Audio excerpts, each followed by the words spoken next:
Ahí está. Listo, ahora sí. Pues muy buenos días. Aquí estamos ya listos para empezar. Vamos a esperar a que se sigan conectando, pero aprovechemos nuestro tiempo. Entonces aquí las dejo con nuestra compañera Azu Dávalos porque Marisa por ahora no está por aquí. Adelante, Azu. Hola, buenos días a todos. Hola. Pues sí, aquí estamos ya listas para compartir un ratito esta partecita que nos toca el día de hoy del libro.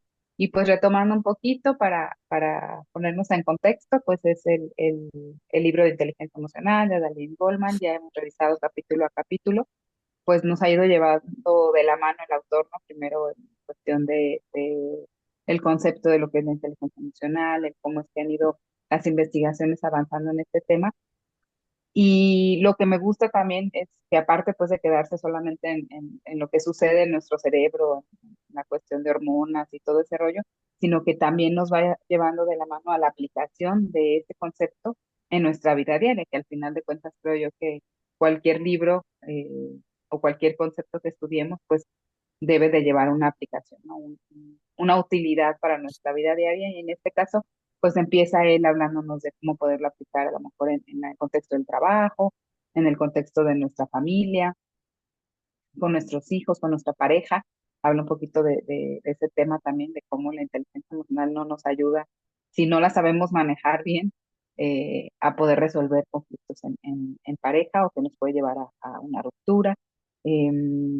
Habla también de, en este caso, empieza a hablar pues de lo que es cómo es que formamos esto en los niños, cómo es este proceso de, de, de esta inteligencia emocional y cómo trabajarla, cómo poder combinar, no nada más dejarme llevar por la emoción y la ira y reaccionar a veces negativamente, pues va formándose desde que están chiquitos.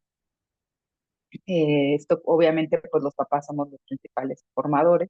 Si nosotros logramos tener una inteligencia emocional, pues vamos a modelar, vamos a tratar de que esto para ellos sea más fácil el poderles enseñar que todas las emociones son válidas, que yo le puedo dar un nombre, le puedo dar un lugar, para que esto en lugar de afectarme, ¿no? Cuando no lo sé manejar, pueda, pues ahora sí que reaccionar o poder tomar decisiones más adecuadas.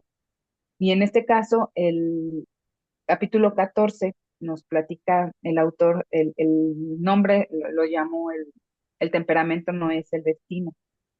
Bueno, esto creo que es un tema que a mí me encanta el pensarlo, que realmente no estamos determinados por lo que nacemos, ¿no? Porque pues eso no lo elegimos nosotros. Cuando nacemos, pues así, ¿no? Viene la genética de nuestra mamá, de nuestro papá y nadie nos pregunta, pero el temperamento es algo como innato, algo que de alguna manera es una carga genética en cuanto a cómo podemos nosotros, es como una dotación genética que de alguna manera me va configurando para yo, para ver qué características tiene mi vida emocional. En este caso, ahí pues sabemos que hay de todo, ¿no? Desde que están bebecitos, nosotros como mamás identificamos, ¿no? Yo, por ejemplo, tengo 5 hijos y desde que estaban chiquitos yo puedo decir, ay, mi niño es súper tranquilo, o sea, de verdad lo dejaba en el portabebé y así como reloj, cada 3 horas me pedía de comer, muy ordenaditos, o sea, como ciertas características. Y luego tengo otro que de repente nace y berrinchazos, el horario todo descontrolado, me costó mucho más trabajo, por ejemplo, que la dejada de pañal, o sea, hay como características que dices tú, pues de alguna manera creemos que los formamos igual porque somos el mismo mamá, la misma mamá y el mismo papá, pero sin embargo, ellos ya tienen como ciertas, como les decía, ciertas características genéticas que configuran una partecita de su personalidad, ¿no? O de sus emociones, de cómo esa actividad cerebral puede ser distinta en cada persona. El autor maneja cuatro, habla de lo que es el tímido, abierto, optimista y melancólico. Son como características o como cierto patrón heredado del que nos menciona el autor, que son pues como si los pudiéramos clasificar en niños, pues hay niños tímidos, niños abiertos, niños optimistas y otros melancólicos, ¿no? En este caso, él habla de cómo hay diferencias, por ejemplo, empieza hablando de las características de los niños tímidos. Los niños tímidos son mucho más sensibles a situaciones de estrés. Esto obviamente pues tiene que ver el habla con que tiene más, ¿cómo se dice? Más activo a una hormona en lo que es la amígdala, pero son niños mucho más silenciosos, son niños que tienen son más propensos a ataques de ansiedad a lo desconocido, se estresan fácilmente a situaciones que se preocupan, ¿no? Son como reaccionan más a leves tensiones o leves situaciones que van teniendo. Pueden manejar también culpa, dolores de cabeza, colon irritable, hipersensibles, entonces como un poquito como lo que pudieran desarrollar a lo largo de su vida, obviamente que vamos a ver cómo no es que estén determinados a que, ya nace un niño muy tímido, ya entonces ya determinado para que sea ansioso toda su vida, no. O sea, simplemente ha ido estudiando algunos grupos de niños o bebés donde ve que hay ciertas características de que son tímidos y después de ciertos años vuelve a ver y pues la mayoría continúan siendo tímidos, serios, ahora sí que más silenciosos, les cuesta más trabajo socializar, entablar una conversación, pero sin embargo, eh, pues esto ahora sí que lo maneja como a manera descriptiva. Por ejemplo, en el caso de los niños que tienen un temperamento alegre, dice que los niños alegres tienen como más desarrollado la parte del lóbulo frontal izquierdo. Son personitas, podemos identificarlas fácilmente, que naturalmente optimistas, muy despreocupados, platicadores, alegres, que tú ves un niño así que llegue y se sienta aunque seas adulto y te platica sin pena alguna. Entonces es como muy diferente si se fijan la personalidad de uno y de otro y tiene que ver pues también con ese funcionamiento cerebral. Que, bueno, no vamos a entrar en ese detalle, simplemente como ir ubicando. A mí, por ejemplo, este niño, el de los niños tímidos, o sea, mi segundo hijo sería así, sí, sí, sí. O sea, con los adultos, incluso pues mucha gente de como que de repente llegaban como a pensar o a catalogarlo como que tuviera algún trastorno, ¿no? O algo porque le cuesta mucho trabajo como entablar conversaciones, en especial con adultos, pero sí es muy temeroso a situaciones nuevas, a personas nuevas. Pero yo creo que esto, como nos dice el autor, se va modelando, porque obviamente pues nosotros como papás podemos ayudarles con esas experiencias que les vamos ofreciendo, con ese aprendizaje diario, en cómo aunque tengan esa predisposición temperamental, pueden, de alguna manera, les podemos ayudar a que esto no les cause un conflicto, sobre todo en la vida adulta o a largo plazo. Ahí hay otro tipo que es el melancólico. En este caso, pues también está como muy fácil de identificar. Él habla que de este tipo de personalidad utilizan más el lóbulo frontal derecho y son personas negativas, personas malhumoradas. Habla por ahí el ejemplo de las películas de Woody Allen, el que ven catástrofe hasta en la cosa más mínima, ¿no? Así como que, ay, la puerta se quedó abierta, ay, se van a meter las moscas y la tierra. O sea, como que una cosita pueden verlo como con mucha negatividad, muy, pues más dramáticos, creo yo. Eh, y pues obviamente es otro tipo de temperamento. Esto, como les digo, pues no es como que ya son así. Como les digo, no es que son cuatro tipos de personas en todo el mundo y ya, no. Obviamente hay miles de combinaciones, ¿no? A lo mejor nacen niños más con tendencia a ser tímidos, pero de ahí obviamente con nuestra formación, si somos únicos en nuestra historia, con nuestra formación en casa, con nuestros papás, pues obviamente eso va a hacer que la personalidad se moldea, ¿no? Aparte nuestro cerebro pues es maleable, ¿no? Como que hay manera y eso me gusta porque es como poder pensar que no estamos determinados. Yo pienso que incluso como adultos, pues podemos hacer cosas por modelar o por trabajar nuestra personalidad que se compone del temperamento, una partecita, y con ese aprendizaje vamos configurando de alguna manera a nuestros niños. Yo pienso que si nosotros a través del aprendizaje podemos hacer que nuestros niños batallen menos, ¿no? Que a lo mejor este niño que les platico yo que es muy tímido, pues le cuesta, de verdad le cuesta. Y puede duró años con la escuela, todavía está en una escuela de pintura, y duró 5 o 6 años y no le dirigía la palabra a nadie de los maestros, a los niños sí, pero a los maestros no. Le preguntaban algo y él muy serio. Me decía el maestro, es que cómo, o sea, ya tiene tanto tiempo y no puede ser que no le conozca la voz. Y pues bueno, ya poco a poquito, ya ahorita ya no es que entablen una conversación súper larga, pero ya contesta cordial, ya pueden hablar, saber lo que él necesita, lo que él quiere en clase.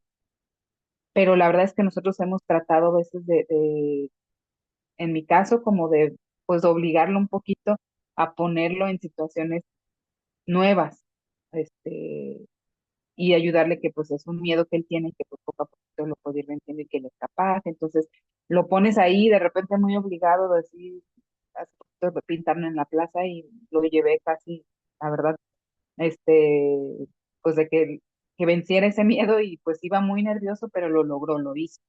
No importaba pues si ganaba o no ganaba, era como el hecho pues te cuesta, pero pues vamos a tratar de que veas que no pasa nada, que es un ambiente pues diferente, y eso es la parte que nosotros como papás podemos ayudarle a que nuestros hijos molden su temperamento, que como vemos pues sí hay ciertos tipos, el como vemos ya lo ha estudiado, pero que nosotros de verdad toda su infancia puede ayudar a que esa personalidad les genere menos problemas a largo plazo. ¿Por qué? Porque si no se trabaja o si es un niño que sigue con esa timidez, pueden llegar a generar problemas de ataques de pánico, ansiedad como más grave, que les pueda ahora sí que imposibilitar para algunas actividades después.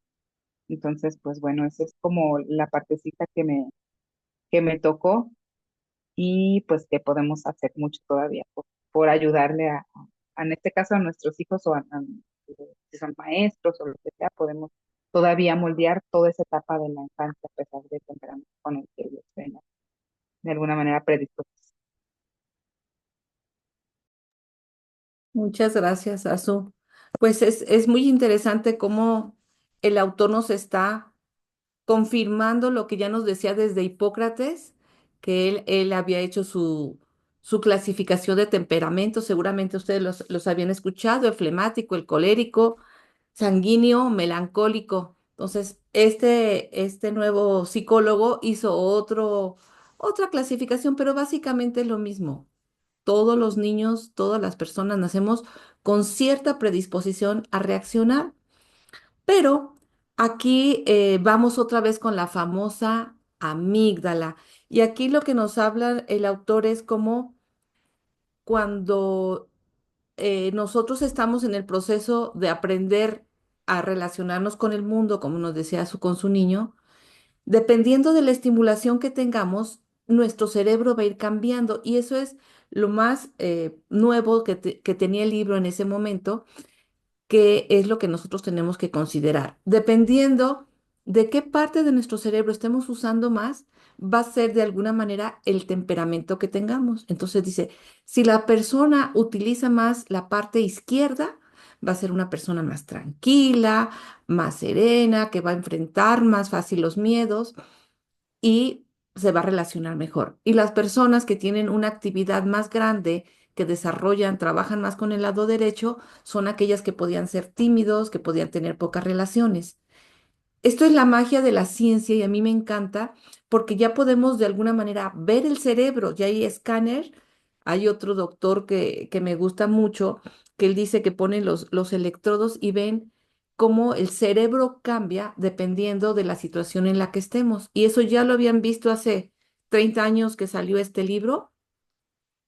Y entonces, la amígdala, se dan cuenta que la amígdala, esa parte del cerebro que a veces reacciona o es la que se encarga de que nosotros reaccionemos ante lo que pensamos que es peligro, se va a excitar más ante ciertas situaciones. Pero aquí vuelve él a decirnos que las conexiones de nuestro cerebro están constantemente cambiando, pero su función, el cambio empieza desde los primeros días de nacido. Entonces, la amígdala se puede excitar muy fácilmente ante ciertas situaciones, pero podemos aprender a domarla. Él así lo pone. Vamos a domar a la amígdala, vamos a enseñarle que no necesariamente el hecho de que el pequeñito sea en un principio le den miedo los ruidos, no se quiere ir con una persona, no quiere decir que así sea toda la vida. Esto es lo más importante de aquí del libro. Entonces, nos dice la función tan importante que tenemos los papás con los hijos. Y aquí hay experimentos donde dicen que se han estudiado a los niños y cómo los cuidan los papás, especialmente la mamá, porque en ese entonces, cuando estos libros se hicieron, pues la mamá, y a la fecha, sigue siendo la mamá la que tiene el rol más importante en la crianza del hijo, pero cuando la mamá es esa mamá súper protectora que corre a abrazar al niño en cuanto llora, le está evitando cualquier peligro, ese niño, en lugar de quitarle la timidez, en lugar de que sea más audaz, va a ser un niño más inseguro de alguna manera y ante cualquier situación va a reaccionar de una manera que a lo mejor va a ser poco conveniente. A diferencia de aquella mamá que, como nos dice Azu, lo ideal es que junto con el niño lo expongamos a esas situaciones donde él se siente temeroso, donde él le cuesta trabajo sociabilizar y de esa manera, acompañados de los adultos, le vamos a ayudar a que su cerebro vaya modificándose y al cabo del tiempo, ese niño va a tener más herramientas y el hecho de que haya sido tímido en un principio va a irse modificando. De hecho, nos pone cifras donde dice que de cada 5 niños, un niño, 2 niños pueden ser muy tímidos y también uno puede ser demasiado audaz, demasiado extrovertido, de esos que todo se les hace fácil y a veces tenemos que andarlos cuidando de lo que se anima, ¿no? Porque a veces no piensan en el peligro mientras que el tímido está demasiado en el extremo. Pero los dos tipos de temperamento se pueden moldear, se pueden ir cambiando y va a depender de las personas que lo están cuidando, sus cuidadores primarios son los que van a marcar la pausa para que el niño desarrolle más la parte frontal izquierda o la parte frontal derecha. Entonces, si tú como mamá eres de las que le pone límites y le dice, esto se hace así, no se hace así, le marcas exactamente el camino para un niño que es tímido, para un niño que no tiene muchas relaciones, que le cuesta trabajo sociabilizar, a ese niño le va a ser más fácil. Poner límites claros y precisos ayudan a que el niño tenga seguridad.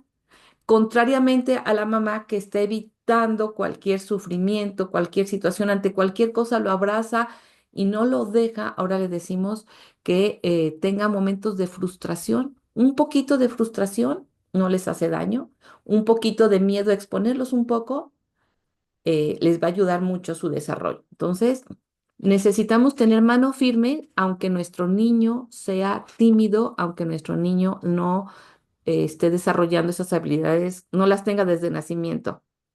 Entonces, eh, algo padre que me encantó aquí, que la palabra dice que los niños, ninguna cualidad humana es inmodificable, es decir, todos podemos moldear nuestro carácter, nuestro temperamento, la forma como reaccionamos, y eso lo hemos visto en varias partes del libro. Cuando un niño aprende a sociabilizar, es más fácil que sea aceptado que el niño que está más retraído. Y eso es lo que está tratando de hacer Azucena, de ayudarlo a que aprenda y que vaya perdiendo el miedo. Yo recuerdo con mis hijas, les tocó un tiempo en que cada año las cambió de escuela como 3 veces y entonces pues eso les da cierta inseguridad. Apenas están haciendo amiguitos y las cambias de escuela, pues no tengo amigos, ¿cómo le hago? Entonces yo le mandaba en la loncherita más comidita por si quería ofrecerle a alguien. Le digo, si algún niño te ve, tú le puedes ofrecer, ¿gustas? Y vas a hacer amigos. Las estampitas, las pegatinas, esas que luego llenaban los cuadernos de cositas, le ponía el montón de cosas. Digo, ofrécelos y vas a ser amiguitos. Y sí, era fácil. A veces no se atrevían a hablar con los maestros muy fácil y aprendieron a recitar. Se vieron varias recitaciones y me acuerdo que en Navidad estaban chiquitas.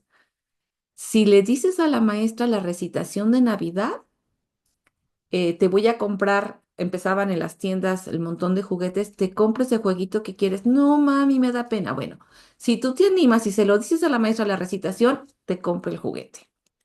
Pues quieras que no, íbamos a la tienda, estaban viendo el juguete, de repente me llegaban, mami, mami, sí me atreví, ya le dije la recitación a la maestra. Entonces, yo no las forcé, las motivé y tenían 4 años, apenas ya hablaban bien y ya llegaban y me decían, lo logré. Entonces, era como la zanahoria que le pones al burrito para que camine, la motivas, no quería, y después ya no había quien los parara animarse. Oye, mamá, ¿y si le digo esto? No, no, no, ya aprendiste el premio al principio. Pero nosotros como papás somos un elemento fundamental para que nuestro niño aprenda a relacionarse mejor, haga más cosas o se quede en su rincón. Si nosotros criticamos mucho, si los juzgamos, si los etiquetamos, sobre todo esta parte es importante. A veces eres muy miedoso, ay, tú no puedes, quítate, pues el niño se va poniendo esa etiqueta y después él mismo te va a decir, no, pues yo no puedo, yo soy tímido, a mí no me sale. Entonces debemos de cuidar muchísimo nuestro lenguaje con el que hablamos a nuestros hijos, incluso a los compañeros de trabajo, a los hermanos, porque nuestra manera de hablar va a impulsarlos a que hagan cosas que a lo mejor no se atreverían o que se queden ahí sentados sin querer hacerlo más. Y bueno, también nos habla de una parte donde nos dice que cuando el cerebro está chiquitito del niño, está aprendiendo y entre más estímulos tiene, más neuronas hace. Por eso es indispensable y por eso vemos que les ponemos tantos juguetes a los niños para que escuchen, para que vean, para que toquen. Y hay un experimento aquí donde dice que a ratoncitos de pequeñitos, a los días de nacido, les tapan los ojos, los tienen así y cuando se los destapan, ¿qué creen? No se hicieron suficientes neuronas, no se estimuló la retina del cerebro, no vio muchas cosas y no se fijan en muchos detalles. Y han visto en niños que tuvieron alguna situación de pequeños, que tuvieron algún ojo vendado o los dos ojos, cuando salen y se los quitan, no ven ciertas características porque el ojo no tuvo esas conexiones y como que tienen un campo visual más pequeño que un niño que está eh, expuesto a más estímulos. Por eso es tan importante que entre más estímulos tenga un niño, entre más sonidos escuche, nosotros le ponemos, ¿no? Que el pianito, el perrito, el gatito, los llevamos a la naturaleza, desarrolla más el oído. Si el niño está expuesto a cuestiones de música, lo vemos en familias donde los niños viven con gente que está cantando, escuchando buena música, obviamente desarrollan el oído y pueden decirte, hey, espérame, ya de grandes estás desafinado, estás en la, estás en mi, y los que nunca tuvimos eso, nos da igual, no sé, pues afínate, pues no le entiendo, pero tiene que ver con la exposición de niños. Entonces, cuantas más exposición tenga el niño a sensorialmente, más se va a desarrollar el cerebro. Y aquí hay otro experimento de las ratas ricas y las ratas pobres. Y es esa parte. Ponen a ratones en una jaula donde no tienen estímulos. Ahí las tienen creciendo y tienen otras donde les ponen juegos, laberintos, colores, olores. Al cabo del tiempo revisan el cerebro de los dos tipos de ratas. Las ratas que estuvieron encerradas, donde tuvieron muy pocos estímulos, su comida, su espacio pequeñito, su cerebro era más pequeño, reaccionaban, eran más lentas para aprender, entonces la inteligencia era mucho menor que las ratas ricas que habían tenido muchísimos estímulos. Y este experimento lo han hecho con ratones, lo han hecho con eh, changos, monos, y obviamente no lo van a hacer con humanos porque sería inhumano y no sería lógico ni ético que quitaras esos estímulos, pero se han revisado, por ejemplo, en hospicios, en niños que son huérfanos, donde tienen poca estimulación, que también tienen estas características. Entonces, exponer a nuestros niños al mayor tipo de estímulos les va a ayudar muchísimo a que su cerebro se desarrolle y se creen muchísimas más conexiones. Esto sucede en los primeros años. Pero llegando a la adolescencia, nuestro cerebro, desde que naces, cuando más aprendes hasta los 5 años, o sea, todo lo que un niño aprende en 5 años no va a aprender, se ha calculado, en todos los años de su vida, no va a aprender más que los primeros años que él estuvo expuesto. Por eso es tan importante. O sea, en general, el niño cuando más aprende es pequeñito. Pero cuando él llega a la adolescencia, hay un momento en que dice, ok, se hicieron muchas conexiones, pero aquellas que no se usan, paf, se van cortando. Le llaman la poda. Las neuronas, cuando tú estás estimule y estimule, pues se hacen fuertes, se hacen más y fuertes, más gruesas. Y lo que no se usa, pues se poda, se corta. Por eso es importante cuando ya el adolescente empieza a decir, esto sí me interesa, esto no me interesa, deja de usar algunas partes de su cerebro, se vuelve más kinestésico, le gusta más la música, más el deporte. Algunas otras empiezan a hacerse como débiles y se van eh, de alguna manera desconectando, porque no podemos usar exactamente como que todas. La mayoría de la gente vamos prefiriendo, de acuerdo a nuestras experiencias, nos vamos más por ciertas actividades y esas se refuerzan y las otras se van debilitando.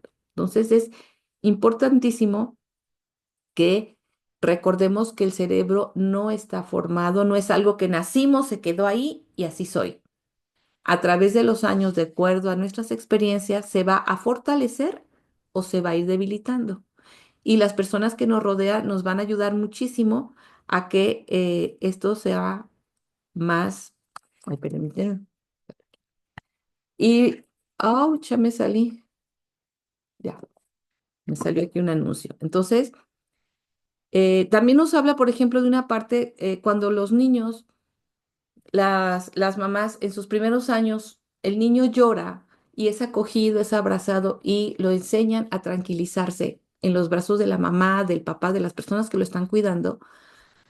Ese niño va creciendo y aprende a que puede tranquilizarse porque ha tenido experiencias a través de mucho tiempo, sobre todo pequeñito, a que ante una situación de miedo, de estrés, la mamá llega después de un rato, lo calma, lo abraza y entonces dice, ok, puedo aprender a calmarme y aprende esa parte.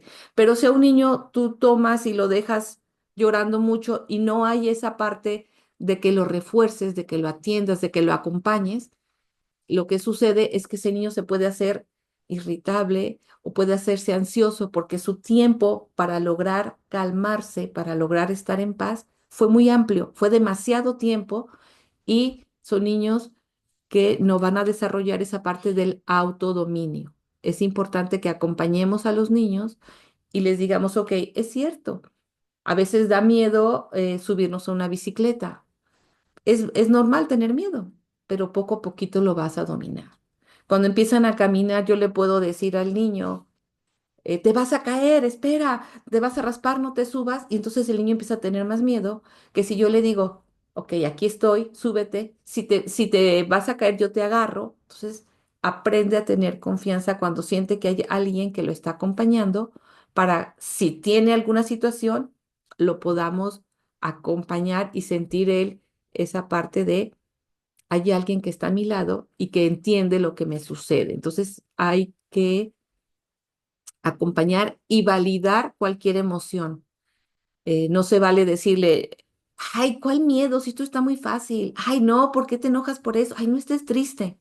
El niño en su cabecita puede ser algo muy grande y lo ideal es que yo lo acompañe y le diga, eso que sientes es miedo, eso que sientes es temor, eso que sientes, le demos nombre para que él entienda lo que está sintiendo, pero que no se quede pensando que así tiene que ser. Reconozca su emoción para que pueda manejarla y no solo le etiquetemos que a veces tenemos esa eh, costumbre, o así fue durante mucho tiempo, ¿no? Que nos etiquetaban y el niño le costaba más trabajo salir adelante. Entonces, du- la, la cultura nos va a ayudar a que nosotros podamos hacer alguna poda en nuestro cerebro cuando nos dicen, eso no lo hagas, eso está bien, eso está mal. A veces dejamos de hacer ciertas actividades porque el núcleo donde estamos, la gente que nos acompaña, podemos decir, no, pues aquí no se usa la música, aquí no se usa la lectura y me voy más por el deporte. El contexto en el que vivo no me está motivando a seguir usando ciertas habilidades que tuve en un principio y como que lo puedo, lo dejo ahí guardado. Pero eso no quiere decir que no pueda volver a trabajar y regresar a la lectura que tuve de niñito o a la música, porque las conexiones ahí están. Solo lo que falta es que vuelvan a crecer y a fortalecerse. Entonces, el temperamento, aunque es algo que traemos desde pequeñitos y que nos ayuda a conectar con el mundo, nuestras reacciones primarias, sí lo tenemos de nacimiento, pero no quiere decir que tengan que ser así toda la vida.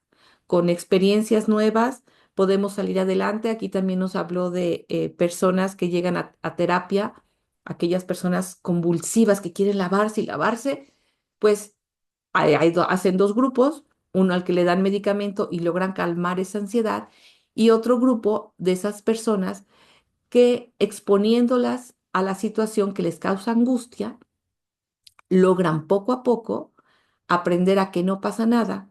Esas personas que tienen la compulsión de estarse lavando porque piensan que se van a enfermar y hasta a veces traen las manos muy lastimadas, llegan con el terapeuta y el terapeuta les dice, ok, vamos a esperar. Si tú cada 10 minutos te tienes que lavar, pues 11 minutos y no te vas a lavar y vas a ver que no pasa nada. Obvio que esa persona va a sentirse angustiada, acelerada, pasan los 11 minutos, ok, pasa. A la siguiente, no, pues que sean 12, que sean 15, que vea el lavadero donde tiene que lavarse, no pasa nada, cálmate. Y él va a sentir ansiedad, él va a sentirse desesperado, pero junto con el terapeuta va a decir, ok, vamos a esperar, aguanta y se da cuenta que ni se muere, ni le da el ataque, ni demás, y poco a poco lo va dominando. Al cabo del tiempo, las personas que trataron con medicamentos, su cerebro cambió, pero los que lo trataron con terapia conductual también cambió el cerebro. Es decir, es igual de eficiente cuando son tratados con medicamento, pero y también cuando son tratados por el terapeuta. La única diferencia es que muchas veces quitan el medicamento y ellos se sienten como que me puede faltar y pueden regresar, mientras que cuando fueron con el terapeuta aprendieron nuevas habilidades, se enfrentaron a la situación y lograron salir adelante. A veces cuesta trabajo, pero es posible. Entonces, aquí es que nos demos cuenta que todos podemos cambiar nuestro temperamento, pero simplemente es hacer conciencia de cómo soy, aceptarlo y buscar ayuda o nosotros mismos exponernos. Entonces, está muy interesante. Hasta aquí este capítulo creo que está muy claro y pues vamos buscando en nuestra forma de ser, en nuestro carácter, nuestra personalidad, qué es aquello con los que nos han etiquetado y si ya no nos es útil, pues a lo mejor podríamos hacer algo. No sé, haz algo que se me escape por ahí.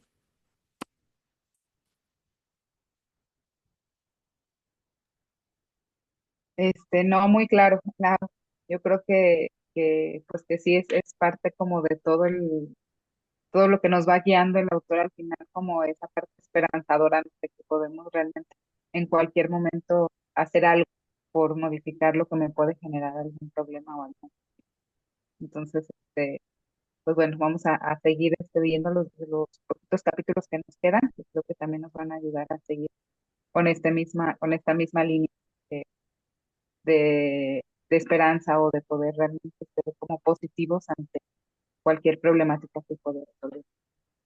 Sí, y recordemos que este es el club de lectura, es parte de esta formación que estamos teniendo, porque tener salud y tener un estilo de vida saludable no solo depende de nuestra comida, el buen sueño, tomar el sol, sino hay muchísimos factores y uno de ellos es prepararnos, capacitarnos para que en todas nuestras dimensiones nos vayamos superando. Entonces, la persona que te invitó igualmente puede compartirte más información para que podamos seguir saliendo adelante en este club de salud.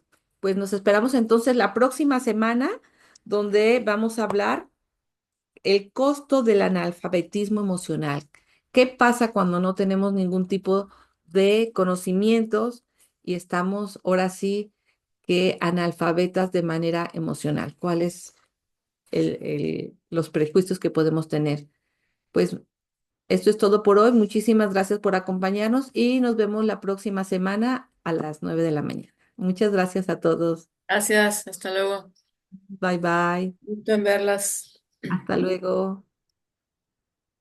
Muy Muchas bien. gracias. Hasta la próxima. Bye. Bye.